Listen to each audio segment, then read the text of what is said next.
fixed permit. Goes to and for the rest of the And there's I have issues All right, 7 o'clock, let's call this meeting to order. Everyone please rise for the Pledge of Allegiance. Pledge of Allegiance to the flag of the United States of America and to the republic for which it stands, one nation, under God, indivisible, with liberty and justice for all. Roll call, please. Bill? Here. Washington? Present. Pat? Here. Wilczynski? Here. Hines? Buckhauser? here. Spears? Here. Teeling? Okay, do we have any amendments to tonight's agenda? I'd like to pull number 6 from the consent agenda for discussion. Okay. Rose? I'd like to take number 7 on the consent agenda for discussion purposes. Any other amendments to the agenda? All in favor? Aye. Aye. Opposed? Okay, we do have several presentations tonight, and we'll start with the presentation on the Big Day service. Big Day service was just a couple of weeks ago with Pastor Eric here from Cross to talk about it. Yeah, right up there, Pastor. And that was an incredible day. We had about several hundred teams from all over the area, all over the state that came and did service projects here in the city of Yorkville and county-wide, all in Kendall County. So I won't steal your thunder. I'll let you say a little more about it. We have a little picture show that'll be going on while Pastor is talking about Go it. ahead and start. This is not a presentation. This is a thank you. You're bringing us here to thank you, or to thank us. We're just saying thank you. There's no Big Day of Serving without everybody partnering together. The city, the many places throughout the county. We were in Newark, Plano, in the county itself, and in the city of Yorkville. You supplied projects, but also man hours. Mayor Galinsky was there laying bricks, paver bricks, on the signature project you provided, Raintree Park P. There were, the stats I got from you were 270,000 pounds of brick, or 135 tons of brick were laid by volunteers. 50 children, 8 adults, 50 youth, 8 adults, that's 2 tons of brick per participant. So they worked pretty hard. They came to play, but also to work hard. Each participant paid to come in order to serve in the name of Jesus so that his love would be known in the community here. 256 came and attended. Also, you'll see pictures from Riverfront Park, where the 500-foot ornamental railing along the river was cleaned and painted black. You'll see Yorkville Library, where people trimmed trees and shrubs, weeded, raked, mulched, and fixed the edging. And then also throughout the city, a hillside nursing home, where they painted shutters, benches, and did landscaping. Countryside Village Apartments, where they painted, cleaned and washed for the residents and landscape work. The Halt Club painted and landscaped the outside. The food pantry went from a bright yellow to a magnificent blue. The new Kendall County food pantry there. Also, in the city, or near the city, the Kendall County Historical Society at Lions Farm, and also the American Legion. Those were some of the local projects that we couldn't have done without. All the businesses donated, from people donating food from restaurants like Subway and Jimmy John's, to Sherwin-Williams donating paints, to everybody supplying their own supplies. We just organized the man hours, if you will. So thank you for partnering together with us. We hope we did work that was beneficial, maybe saved some money, maybe just built goodwill, but definitely did it in the name of Jesus so that his love would be known in this community. But thank you for letting us do that. I'll tell you, it was heartwarming to see all the kids out there serving. Just giving to the community. A lot of teamwork going on, a lot of camaraderie. It was a good time. But every participant moved 2 tons, you said, on that parking lot. No wonder I saw sore. We were sore the next day for sure. That's right, 270,000 pounds, 135 tons, and there were about 60 people. So. It was a good-sized parking lot. is right behind Raintree Village Park, where the new tennis courts are. There's a new golf field there. Really, really nice. It's definitely into the parking lot there. So, but, That's actually where I live, so I saw the blank parking lot for a long time and wondered what was going to happen, and you guys were saving it for us, so I thank you so much for that. But I do have a certificate for you, Pastor, if you want to come forward. I'll just leave the slide so we know how we do it. So there's a certificate of appreciation from the mayor and city council of the United City of Yorkville. We present this certificate to Pastor Eric House of Cross Lutheran Church in appreciation for the big day of serving and for the efforts of your congregation to engage the youth of the Yorkville area and beyond. Your ongoing support and contributions to the Yorkville community have made this a great place to raise a family. Presented this 9th day of October, 2012.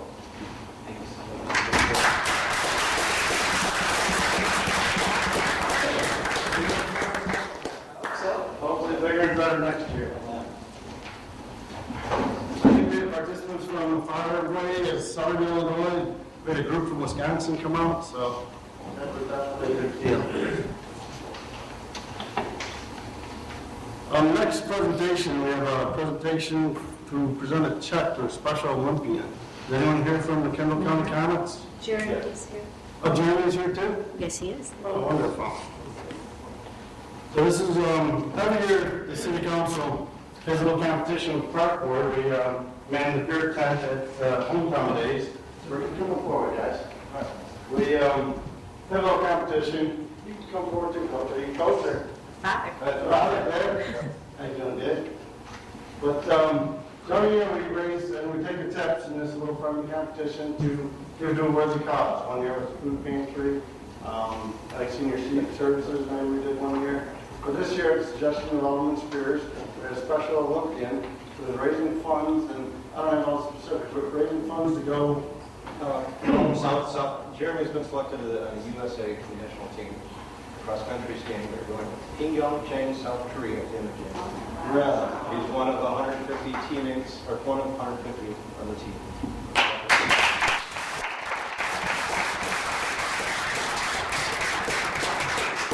So we did gather up $300 in tips that we would like to donate to Jeremy. Jeremy, if you'd like to take that, sir. Thank you. Thank you.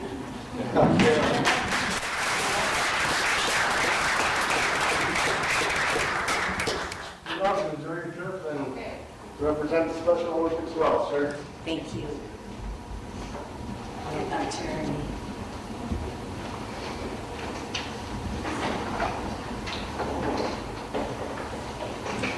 And next, the good news keeps coming. We have our presentation of the 2012 Comprehensive Annual Financial Report.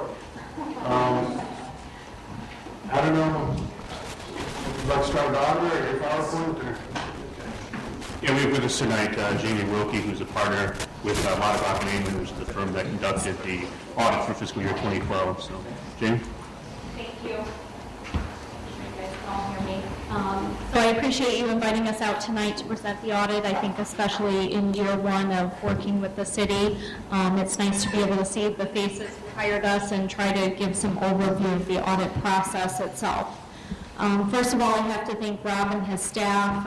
This is about a 6-month process from start to finish, starting with the staff, wrapping up the fiscal year, closing out the books, recording the accrual adjustments, and really preparing for us to come in to do our test work then. We go through audit field work, provide any feedback to the staff, issue draft financial statements, and go through a review process on those financial statements as well. So what you have in front of you today is the end product of that 6-month process, and obviously without Rob's assistance and his staff's help, we could not get that process done, so we do appreciate all the hard work.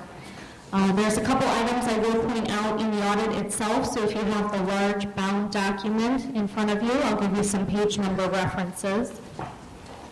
The document itself is broken into about 3 sections, introductory section, a financial section, and a statistical section. I just want to point out a couple of key items in each of those, and then if there's specific questions on the audit itself, we'd be happy to answer any of those as well. The introductory section will include a copy of the city's Certificate of Achievement Award. You'll find that within that introductory section, the first few pages there. That is an award that is given by an outside third party. They do an independent review of your financial statements. There's about an 1.5 inch thick checklist that they go through on an annual basis that we are required to, as auditors, adhere to as far as their requirements for submittal.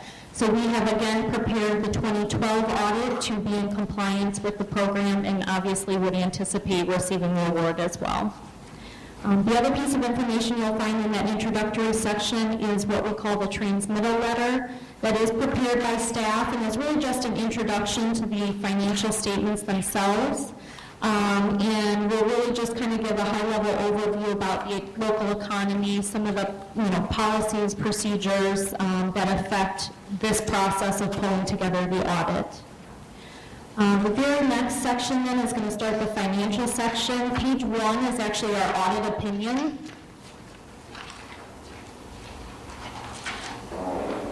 The city did receive an unqualified opinion for April 30th of 2012. That is the highest level we are able to give. That means the financial statements are free of any material misstatement, and you'll see reference to that in the third paragraph there on page 1. Immediately after that opinion is another section prepared by staff here internally and reviewed by us. And it's what we call the management discussion and analysis, and that begins on page MD&A 1. There's 11 pages here. Really what this section is entitled to be is really an overview of the financial statements. So I consider it kind of the Cliff Notes version. If you read nothing else in the document, it's obviously fairly lengthy. What staff has done is really prepare the highlights for the year. Things related to increases or decreases in your revenue sources and expenses, major capital asset activity for the year, and major debt activity for the year, focusing on those key highlights that are really driving the increases or decreases in the numbers you'll see in the financial statements themselves. Immediately after that begins the financial statements. I'm not going to go into too much detail as far as the numbers go. Obviously, as you go through the document and have questions, either Rob or myself would be happy to entertain any of those. And the very last section I want to point out is what we call the statistical section. And that begins, I'll give you a page number reference here. On page 129 of the report, towards the back. I think from the council's perspective, this is a pretty useful section of the audit. What you'll find is 10-year trend tables that will include financial information and non-financial information, things about property taxes, outstanding debt, demographics, and economic statistics. So in conjunction with that transmittal letter and management discussion and analysis, I would encourage you to spend a little bit of time in the statistical section. Like I said, you'll see some good trend information for the city over the last 10 years there. Any questions on the large bond document? Anything that you guys would like expounded upon? I would like to take this opportunity to congratulate and thank Rob and his team. This is the first year that the city of Yorkville has received a certificate of achievement for excellence in financial reporting. So great job, Rob. Absolutely.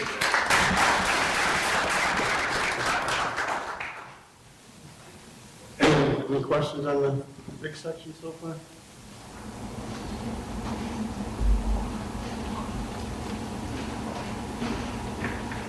I think Bart is going to share a PowerPoint with some other highlights and overview of the audit.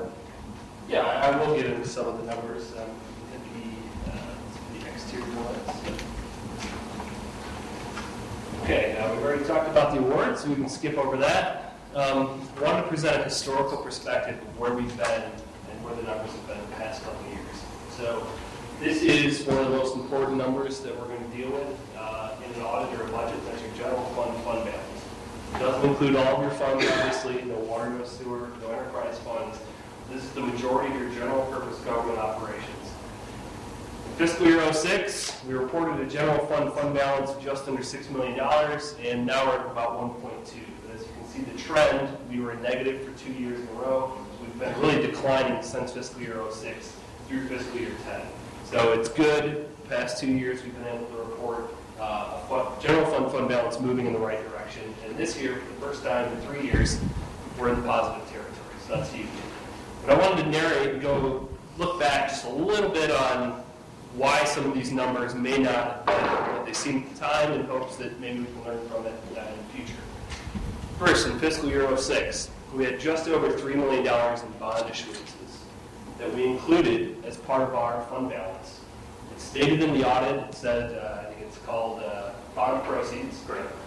And it's money that we reported we had cash on hand, but really we were going to be building roads in the next couple of years. So our balance really wasn't $6 million. It was about $3 million. Same year, next year, same thing. We spent down a little bit of those bond proceeds. We did build some roads, which we'll show on the next slides. But really, you were about half of your actual fund balance from that year. Fiscal year 08, if anybody remembers where we were there, we were gathering some bad debt that we were getting ready to write off in the next couple of years. We had the landfill application in, spent a lot of money on legal fees, had a lot of developer debt from the impending recession at that point. So, if perfect hindsight, we would say we had about $1 million in looming bad debt as part of your fiscal year 09, the same thing. You still got $1 million, and it's still going down. So looming bad debt again. Fiscal year 10 and 11, those were pretty clear. What you see is what you get when you look at the audit numbers. In 12, yes, we are above $1 million, but as the auditors talk about in their transmittal letter, I believe is the correct term, there are other fund deficits that we basically have to do something with the next couple of years. So yes, we have a $1.2 million fund balance as of April 30th, 2012, but we have some decisions we have to make sure that that stays at that level, or that we acknowledge that we're going to take the hit, which we'll get into. Again, another metric of where we've been over the past couple of years, general fund budget, just the surplus and deficit each year. So a lot of years of white, that's negative territory there, some of which warranted, some of which not, we'll get into. This first year, fiscal year 06, we had a $3.5 million general fund surplus. All of that was bond proceeds. We actually read a little bit of an operational deficit that year. So if you really dived into the numbers at the time, you would have realized that we actually took a little bit of a hit to our fund balance from the previous year. The next year, fiscal year 07, wasn't actually as bad as what we showed, because we spent down some of that bond proceeds on building roads. So it's okay that we spent that money. Our operational deficit was just slightly under zero. So not great, obviously, but not as bad as the initial figure would have you believe. Fiscal year 08 is the same thing. We spent down the rest of those bond proceeds, built roads in town. That's okay. We were supposed to do that. That's what we sold the bond for. So really our deficit that year, because we paid all those bills, wasn't as bad as it should have been on paper. Our operational deficit was still slightly negative. Again, not great, but not as bad as the snapshot would lead you to believe. 9, 10, 11, and 12, generally those are all pretty clear. If you dive into the numbers, our budget numbers that we had originally approved were just too high for revenues. Our expenses were too high for what the revenues ended up being. When everything started to crash in the housing economy, we overestimated sales tax, income tax, population growth, development fees, building permit fees. So that's why we ran fiscal year 9 and 10 deficits. 11 and 12, we did pretty good. We made a lot of cuts, obviously. Personnel made a lot of tough decisions. And now we are running surpluses, obviously, in 11 and 12, which is great. So just looking at some of the revenue performance line items. Property tax, again, is going to be relatively stable from year to year. The reason it's actually higher than the budgeted amount was because we cashed out the Fox Industrial TIF. So we got tax proceeds from that. Those taxes are the largest, most volatile revenue source. Okay, if the economy crashes and people stop spending money, that can fluctuate wildly from month to month. We don't know until 4 or 5 months after the fact. This number is very significant. We've talked about this in the budget report, because halfway through the year, when ProBuild closed, we thought that our sales taxes were going to be at about the $2.4 million level. So we were going to lose $150,000. We didn't. So we thought we budgeted that way. We scaled back expenses to the best we could to meet that expectation, and it didn't come true. We actually surpassed our original budget amount by $2,000, which is incredible. So we're tracking that each year. or each month now this year with statistical financial analysis, historical trends, and we've got models now that we think we can kind of judge based on our current, state of our local economy. We're a lot more retail-based, which we'll get into, not so much focused on lumber. Hotel tax, Hampton obviously came in, so that's a little bit higher than we had originally budgeted. Utility tax is one of those we talked about before this meeting. It's always really hard to guess. It depends on the weather, depends on gas prices, depends on electric prices. So this one is pretty volatile, but it is, again, a little bit smaller amount than some of the other revenue sources. So some of the other ones were higher, some were lower. Traffic fines and police tows just missed the mark again. If you look at it on a historical basis, they are actually down from a couple years ago. So I'm sure the chief would say we were dealing with bigger issues definitely in the past couple of years rather than traffic fines, and we're short-staffed, so you've had less people on the road too. So controlling costs, not only did we underestimate our revenues, okay, which we did that explicitly in our past couple budgets.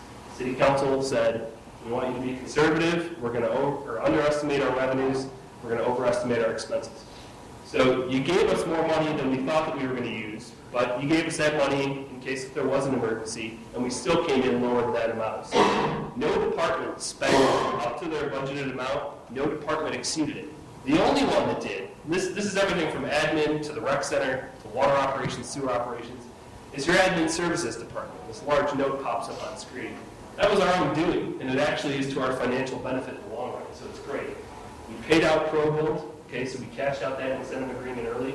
They waived, I think, 4 or 5 years of interest in that agreement. So we ended up saving $80,000 on that. We coded the engineering services into this department, so that's why the engineering department is so low. That's still a net savings to the city this year of about $75,000.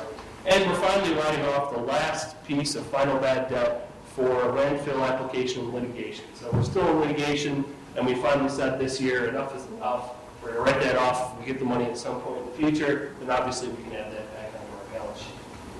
So, general fund performance overall, we did budget for about a $750,000 surplus. So we knew we had to build up our fund balance, and we exceeded that by almost double. $1.5 million is where we ended up being. So again, $400,000 of that is our non-home rule sales tax, which is authorized by referendum. But that is, what we need to do basically for the next couple of years to make sure that we can pay for the items that are coming due in the budget. So just some other high notes in the budget. We've got new fund balance definitions. We've got the 5 different types. I won't get into them too much, but it goes from everything which you can't spend because it's booked into a fiscal year in the future, so you've already spent it, to things like the library fees for Game Farm Road. We know that they're earmarked, they have to be spent for a single purpose, so we can't touch them. And then we've got our unassigned, which should be cash that we have basically to budget for whatever purposes, our rainy day fund. Okay, so I talked about in one of the first slides about how we have deficit fund equity, and that's one of the comments from the auditors in our transmittal letter. Okay, so you've got 3 funds that have an ongoing deficit from years past for whatever reason.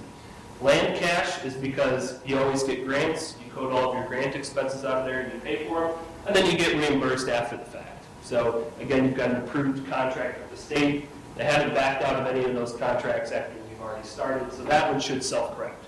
Rec Center, we all know about that one. We've been talking about it for a few years. It's an ongoing discussion. So depending on what happens with the referendum, the purchase contract, and recreation services in the future, that one will be settled. And then your municipal building fund, which is $575,000 in the hole from past years because we built this building. We'll have to address that in next year's budget. Rob and I have sat down and talked about it already. We think that we can do that in fiscal year 14 without much of a problem. So pensions, there's been a lot of talk about pensions on page 57. Just want to make sure IMRF figures are reported in the budget. We have no control over those. The state controls it, or it's a state group rather, of every municipality, and they basically tell us, here are the actuarial evaluations, here's what you owe us as a percentage of your total payroll each year. You have to do it, you have to pay this amount of money, or else they take it from somewhere else. Police, we do control, and we've talked about requiring the real estate taxes to be brought up to their actuarially compliant amount by fiscal year 15. So that is something we're working on each year going forward. Other items of note for those interested, long-term debt summaries, including debt service schedules, those are all in the CAFR. So you can read through them, make your own tables. We're happy to forward over whatever files we have.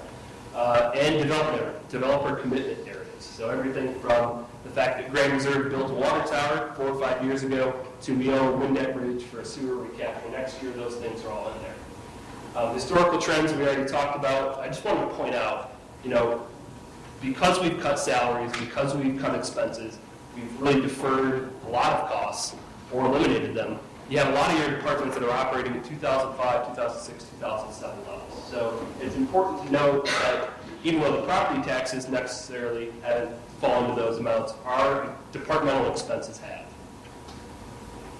Other items of note, you've got your largest non-residential properties in there. 8 of the top 10 properties we've improved in the past decade. So if we wouldn't have got those in, our residential to commercial EAD breakdown would be far different than what it is, and the residential properties would be paying a lot more property taxes. Largest employers is on there too. We've done a really good job in the past decade of recruiting large employers. Raging Waves is the biggest one, obviously.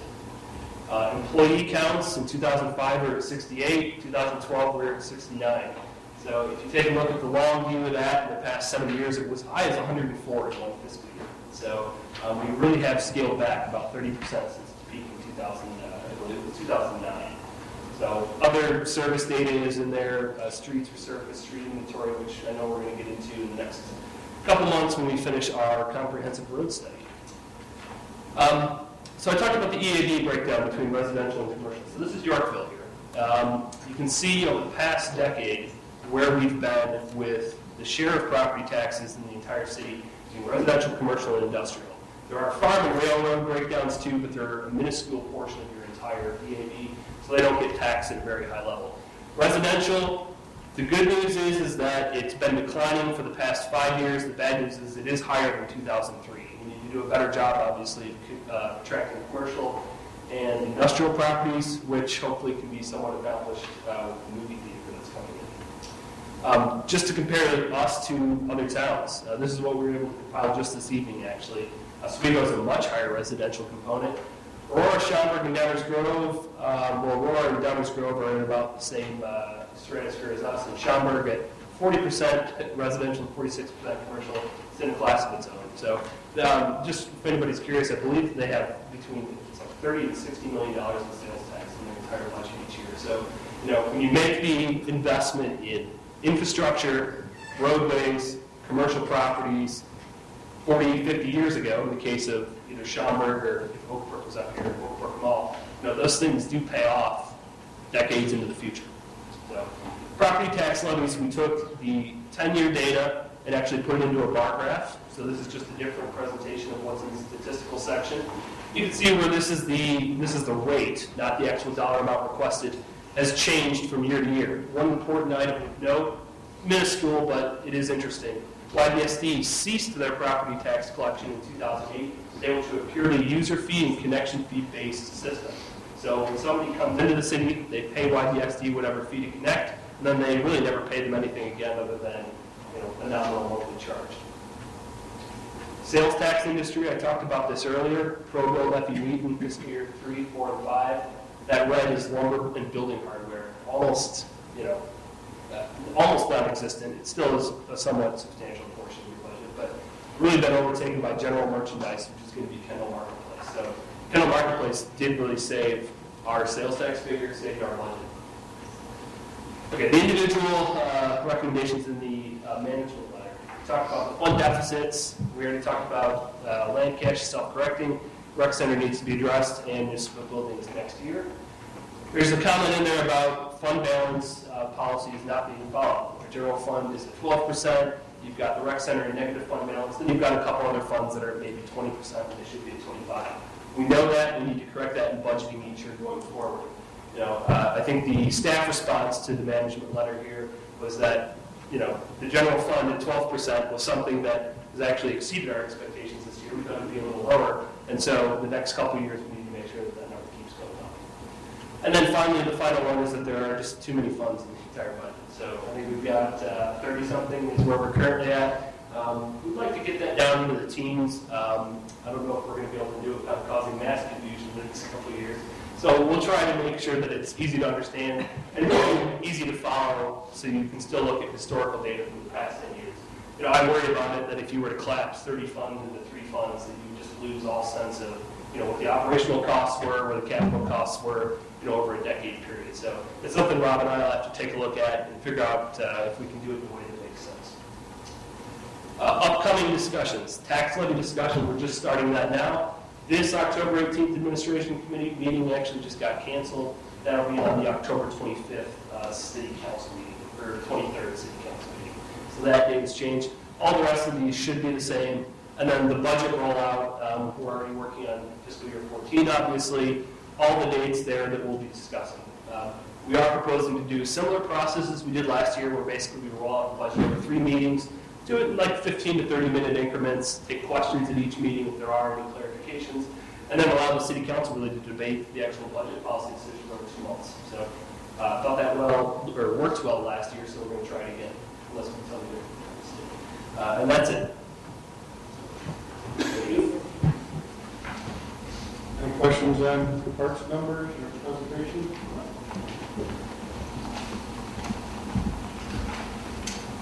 Okay, if we have no questions on the item report, we'll move on. Thank you very much. We have no public hearings this evening. Do we have any citizen comments?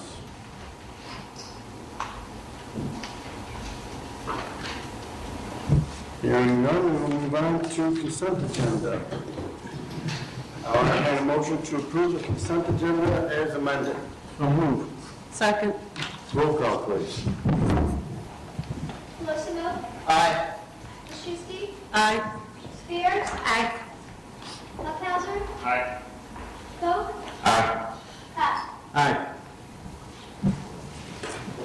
We have no minutes for approval tonight. One item on the mayor's report, I have an appointment to the Board of Fire and Police Commissioners. I'll entertain a motion to approve the mayor's appointment of Stephen Bazoo Sr. to the Board of Fire and Police Commissioners to serve the remainder of Margie Scheitzer's term of office. So moved. Second. Do we have any comments or questions on Mr. Bazoo? All his information was in the packet. Former Yorkville police officer. I think he'd be a great addition to the commission. I agree. I know Steve personally. He's an excellent choice. Okay. If there are no other comments or questions, roll call, please. Spears. Aye. Colosimo. Aye. Buckhauser. Aye. Krzyzewski. Aye. Vogt. Aye. Pat. Aye. No Public Works Committee report, Economic Development Committee report. We do have an item on here for electronic signs, a proposed sign ordinance amendment. I think there's something that did not get in the packet that was emailed out earlier. Correct. What was in your packet was what was provided to the EDC earlier this month. What staff ended up doing after that meeting was going back, taking the comments from the EDC and putting together recommendations. So you do have that. Tonight's information is informational only, but I can go over the comments that staff has proposed that we're going to present in ordinance for you on the October 23rd meeting. So staff looked at some more communities. We looked at Plainfield, we looked at Oswego, Montgomery, and Sugar Grove. And we came up with some recommendations for permitting digital electronic message boards, message signs rather, for ground mount signs only. And we categorize them in different districts. So we have our business district, which we have for major arterial commercial uses, and then for properties along Route 126, 47, 73, and then we have other commercial uses, so you have your single tenant, your multi-tenant, and then your manufacturing districts, those that are greater than 3 acres, less than 3 acres, and then PUDs. We gave them the types that would be permitted, the LED, the LCD, the maximum sign area, maximum height, and then the minimum display duration. Staff is recommending no more than one of these digital electronic signs per lot. Setbacks from residentially zoned property of 200 feet or more. And then the intensity is where we get into the lighting for these electronic, especially the LED and the LCD signs. So we have a daylight intensity, which is greater, which is 5,000, and they're measured in nits. And then you have your nighttime at 1750. The last thing is that they'd have to be designed with a base that's of a natural material, so brick or stone or masonry, whatever the principal exterior material is of the structure. One clarification I do need from the City Council on this is the discussion of animation versus video. Animation would rely, and relate particularly to the text going, scrolling across the screen, moving, and video would allow movement of pictures. Staff would have a preference of no video. You would be allowed to have pictures, and pictures can transition 5 seconds, 8 seconds, but no animation of the actual picture, but animation of text. Just want to get feedback from the City Council on how you feel about animation of videos, having videos presented. And why is that staff's recommendation? Do you think that's too distracting, or? It can be distracting. If you do want animation of actual pictures, we would suggest that you limit it to developments such as a movie theater. So, because they have a higher, the sign will be higher up, so it's not at the eye level of your vehicles. But if most communities don't allow video, that gets into more of like your billboard type signage. You can create and get the same kind of graphic display in the picture that would transition with the text moving. So just your feedback on how we should define animation. Should it include video? Okay, any comments, questions, concerns? As we talked about in EEC, I was not in favor of full-out animation on the videos and limiting the amount of the transitions that are in there in terms of how long they are in place. And one thing I caught on there is, in our text it says maximum display duration. I think what we want to have with that is where do we want that to be? It's a minimum display so that the transitions are not going too rapidly. It's just That's a type. It should be minimum. Because otherwise I think they're good. We don't want to change every 1 second, 2 seconds. Right. But that's just where we kind of came up with. It was not the full-out animation, but you could change the graphic at an acceptable pace. Yeah, I actually like the recommendation you made as far as no video. Because I agree, if you're driving, you shouldn't be sitting there watching a video, and then you're going to go and the guy behind you beeps because you're watching some video on the side of the road or whatever they're putting up. But I do like the exemption for the theater. I mean, we're getting this new multiplex. It's a very busy intersection. It's above eye level. It draws the crowd, try to get patrons to come to the theater. So I would not mind the video for the movie theater. I actually think that's a good idea. But I wouldn't mind video on the side of the road. I like the idea of pictures being able to scroll through every 5 to 8 seconds. But that's right. I would agree. For the movie theater, I think we should have a video. Anyone else? I'm pretty much in agreement with what they said. So what's the next stop for this? Does it go back to EDC or come back? No, you'll have an ordinance with all of the recommendations in it for you on October 23rd. Okay, next is an item that was pulled off. I think Alderman Coe has. Alderman Coe. One question that I was wondering, how will this play with previous businesses and stuff that we had set there, what they could do with signage? Does that have an effect, or will they be able to change their signage? Sure, it's a text amendment, so anyone, after it's approved, can come in and pull a sign permit and install a new digital sign that meets these criteria. I forgot to ask, as far as content, I mean, I'm all for freedom of speech, of course, but, vulgarity, bad words, how is that regulated? Where do we draw the line? Because I think they should be able to put anything they want up there. Obviously, it's their own personal business. But then, obviously, there's going to be kids in the cars and things of that nature, too. Right. So. Our original sign ordinance limits that type of language. It has prohibited language, and it has to relate to items sold on the property or services provided that's on the property, so there will be no off-premise advertising. And It only can relate to objects or services provided on premises, so it'll be done in that fashion. Actually, one of the communities, either Oswego or Plainfield, had, they had to be shut off an hour after close, or had to display, community Oswego. information or weather and time. We have something like that in our recommendation, or? And our regular message boards, the digital message board, not the electronic ones, we do have that type of information, but there's no shut-off time, just a dimmer for after hours. Did you want a shut-off time? Do Plainfield and Oswego both have a shut-off time, or should one of them have? Oswego has one. I don't believe Plainfield. Plainfield just gives a nighttime for the dimming.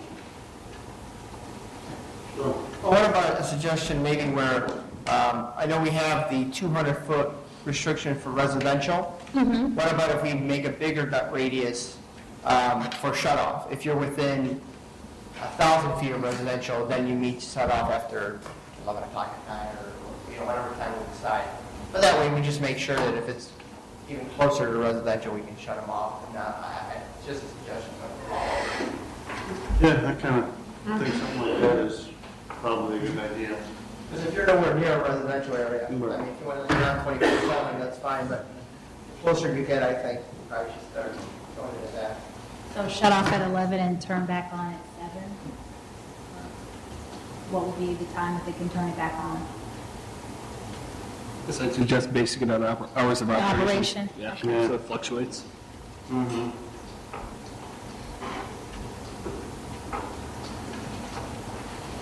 Okay, we'll see that again next time around. Next, item pulled off consent, I will, under EDC, I'll entertain a motion to approve an ordinance to set a date for a public hearing for the downtown Yorkville Business Development District and authorize the mayor and city clerk to execute.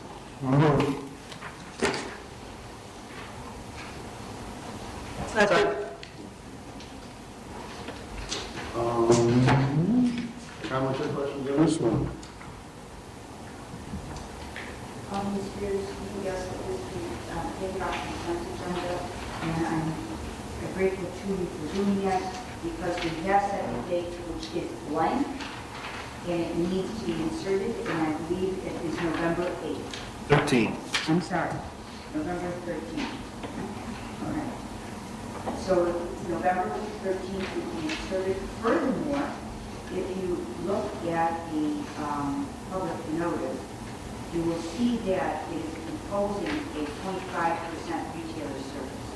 What we'd like to do there is give the city council an opportunity to use the ordinance, the authority to the best extent, and base it on different projects, so that instead of saying imposing a 25%, you say that the statute permits that is imposing up to 1%.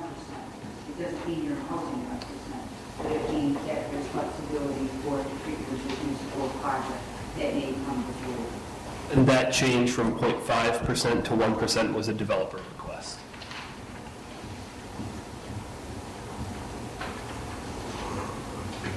Comments, questions on that one? I had a few. On the first page, it's saying grants the village. Village is listed twice.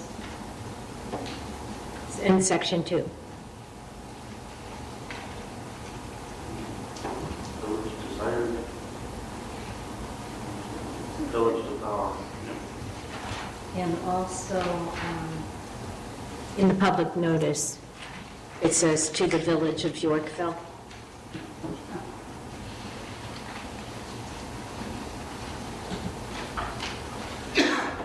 And then on page 3, item 3, I would like to have that just taken out.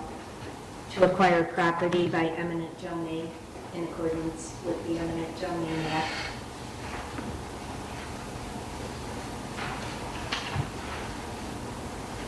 And the city has already passed, I believe, an ordinance that we would never acquire property by eminent domain.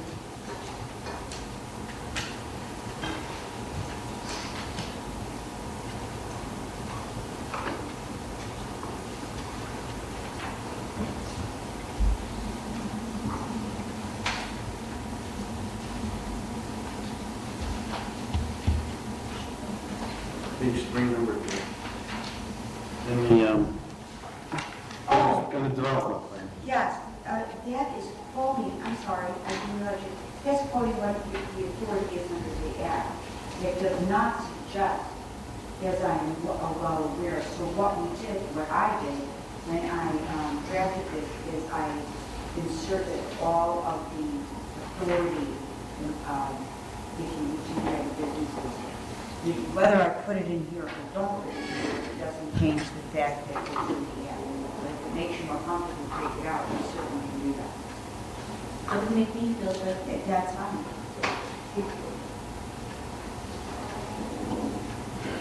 So we will not be adopting this plan. I'm going to make that change when it comes before you get the public hearing for adoption, for opinion adoption. Okay. There is nothing to vote on tonight? The thing to vote on tonight is the ordinance setting the date for the public hearing.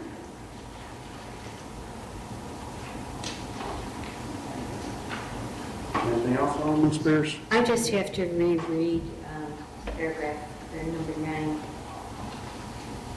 Number 9 under powers. The downtown business district. Development plan. Yes, still on page 3. Yeah. It says to pay or cause to be paid business district project costs. Right, which means if there's business district project costs will be mandated, developers pay them, and then you can reimburse them. That's the flexibility again. So the city is not paying any of that? The city may pay it. We collect the tax. Okay. The city, in fact, may do infrastructure improvements like it too. We may pay it. We may, on the other hand, say to the developer, you expend the money, we cause you, we demand as a part of the plan that you make the improvement, so we cause it to be made, and then we might reimburse you for a percentage of it. Or that's so that the powers are supposed to be flexible, to give you the opportunity to determine what is best to ensure the plan proceeds. So if a developer just starts developing next week, and he would like to have street lights and various items, which would be fine, but without the tax money in there, how is that paid for? The tax money will come into the city coffers. It is distributed as separate, it's required by law to be put into a separate fund. If the developer wants infrastructure, it's the decision of the city council. This is public fund. It can only be used within the development project process defined by the act, and only as you approve. Okay. So the city has the option of waiting until the funds are already collected? Absolutely, the funds are under your control. And at this point, the developer is still not asking for any funds. It doesn't preclude us from approving a business district agreement with them 10 years into the future. But right now, they're saying, we want this tax so that you will put in streetlights, sidewalks, et cetera.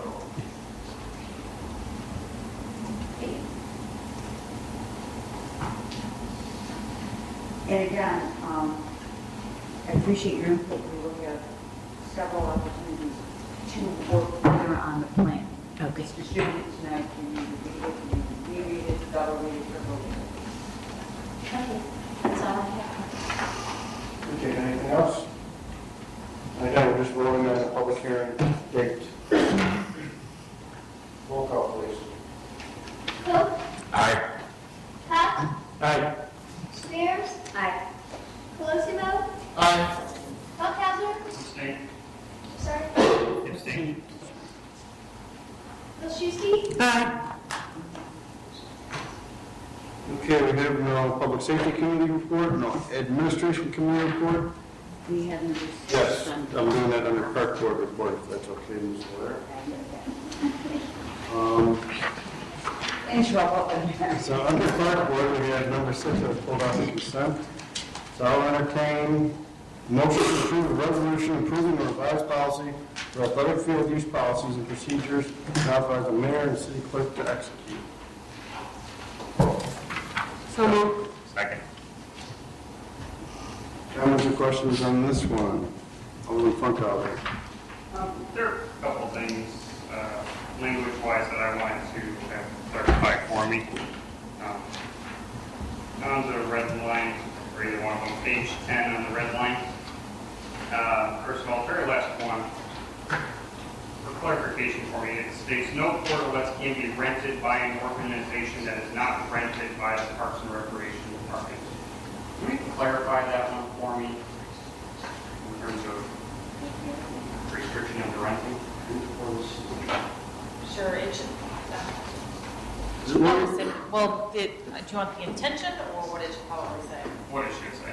I would say that no portalets can be rented by an organization.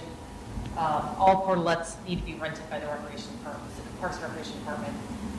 It was probably when we were revising it that our department needs to rent all the portalets. We can't have an outside organization. The intent is to have this Parks Department renting them, not any outside organizations.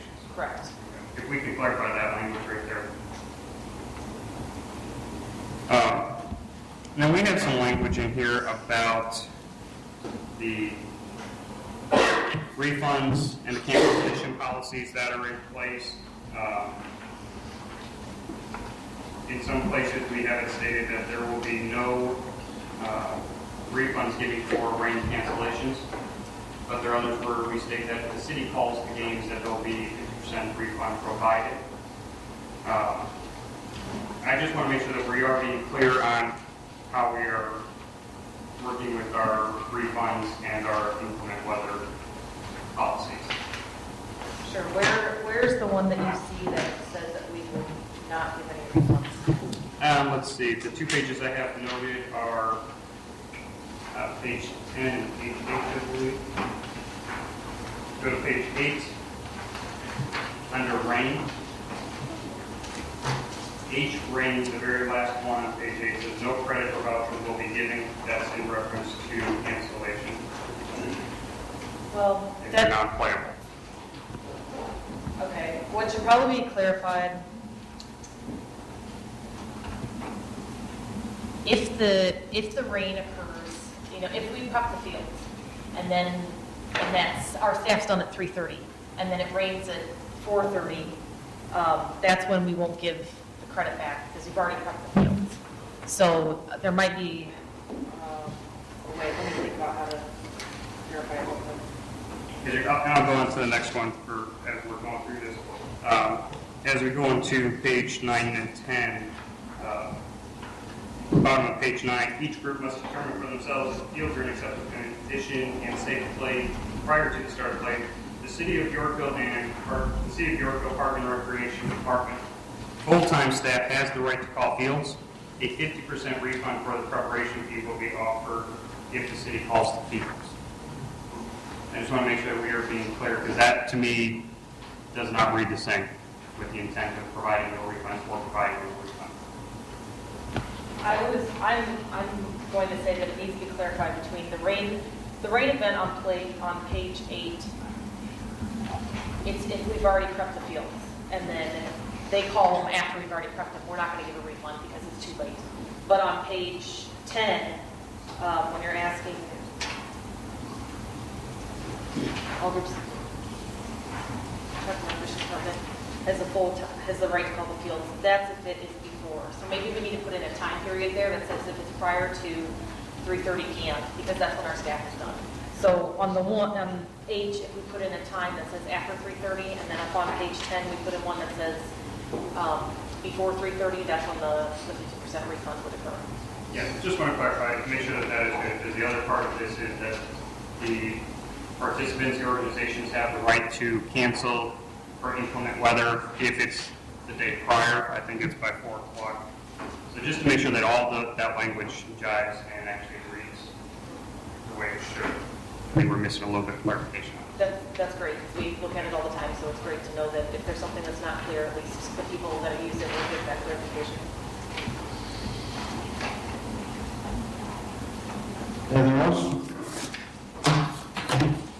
Yes, sir. Well, on the first page, they cross, because we used to do it under a permit system. So they cross out the word permit and put cooperative agreement. But there's various areas throughout the rest of the agreement where it still refers to a permit. So if we're going to change permit, we should change the entire agreement to cooperative agreement. There is a difference. The cooperative agreement, well, it depends on, I guess, what it's saying throughout the agreement or where you're seeing it say permit. If they're just renting the field for a game, or they're filling out the permit that's in the back, that Okay. is a permit. But if the cooperative agreement itself is actually between us and the baseball organization, so Okay. that's a separate executed agreement. So what in this first paragraph, what we're stating is that if you want that cooperative agreement, you have to at least play 50 games. So it's slightly different than a permit, than just the permit, because the permit is something that's actually. So we're still issuing permits? Yes. But if they want that special agreement for a reduced price, that's what's termed as the cooperative agreement. Well, since you guys don't know the intent of the permit versus the cooperative agreement, can you just go through one more time and ensure that wherever it says permit, we mean permit, or we mean permit and/or cooperative agreement, or we mean cooperative agreement, just to make sure it all jives. I'm going to use your word off the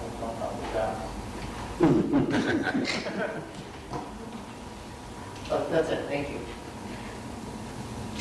Anything else?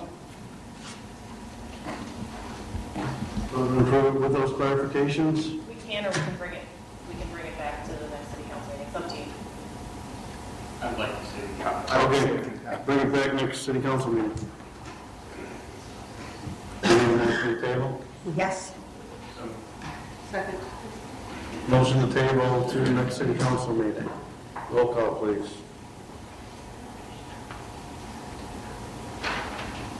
Funkhouse. Aye. Ostrowski. Aye. Vogt. Aye. Todd. Aye. Ayers. Aye. Pelosi. Aye. No plan commission report, no ZBA, no city council report, city clerk report, no city treasurer's report, and community and liaison reports.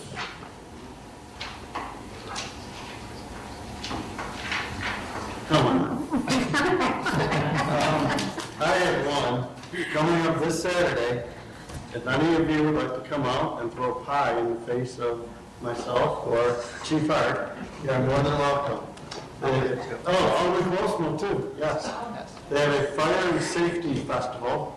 I don't know if you know about BKFD? Yeah, BKFD. Yes, and it's this Saturday at the firehouse on Kennedy. Yes, so I think the times are like from 9 to 2 or something, but each of us will be in the pie in the face booth for about 10 minutes. Free cotton candy. Free cotton candy. And I can also throw it too, we're going to be doing this chassis seatbelt installs, and some of those services that we do, and we're going to have more motorcycles there, and more police cars. Should be a pretty neat event for the kids.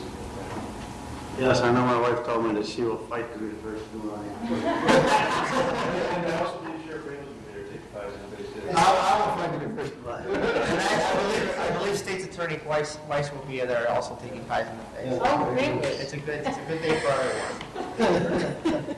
Are you avoiding giving us a time? So I think I'm like 11:15. If the line forms at 5 a.m., they're giving out Just kidding.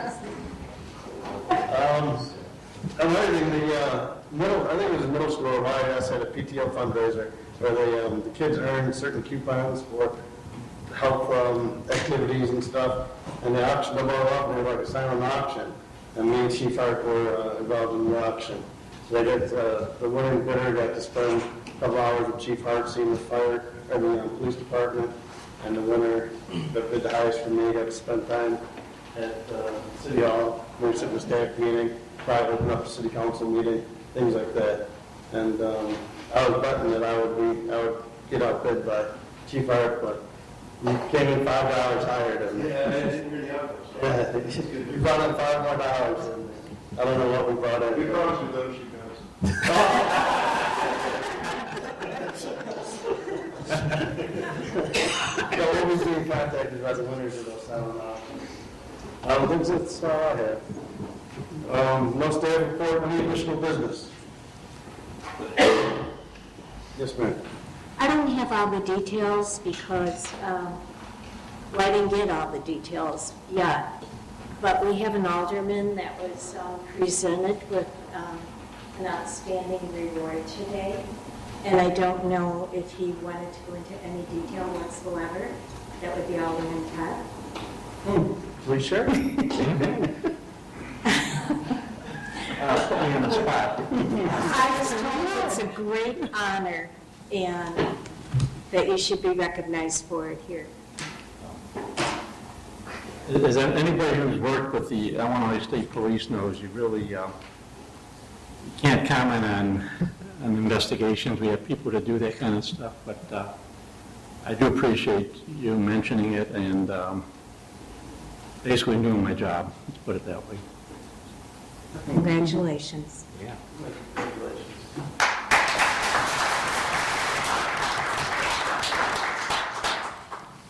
There's an executive session on the agenda. I don't really think we need it, though. I was going to ask, I have to do reviews for City Administrator Olson and Chief Hart. So if you guys want to contact me, send me an email, give me a call, if you have any input on their reviews, I'll make sure to include it in their review. That's all the executive session was. Right, that was it? So, any comments, questions, give me a holler. And we have nothing else, so I'll entertain a motion to adjourn. Second. Roll call, please. Spears? Aye. Elizabeth? Aye. Montezler? Aye. Steve? Aye. Phil? Aye. Pat? Aye. We are adjourned.